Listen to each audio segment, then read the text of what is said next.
plaza de José Plaza, Joaquín fue árbitro con plaza de presidente. Primero porque no se puede defender, me parece de muy mal gusto sacar esto, ¿no?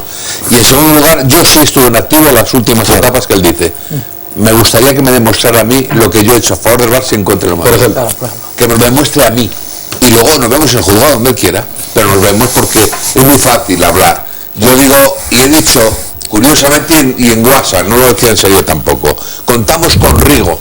El Barcelona a ese señor le pitó un año 36 partidos seguidos. Sí, con Plaza, ¿no? Digo, con Plaza Plaza el comité arbitral. Año 68. Yo no puedo aguantar esto. No lo aguanto ni aunque me lo demostrara y me dijera, mira, es que esto es así, tendría que decir usted, señor Medina. Perdónenme, no tiene usted razón. Perdóname, los 35 penaltis, o sea, el recuento que hace este señor es un grupo. Estoy hablando, Siro, por favor, de verdad. Sois una mala educación impresionante, yo alucino. Hay gente que dice por la calle, por favor, que a veces no se entiende, ¿verdad? Es verdad. Que todos a la vez.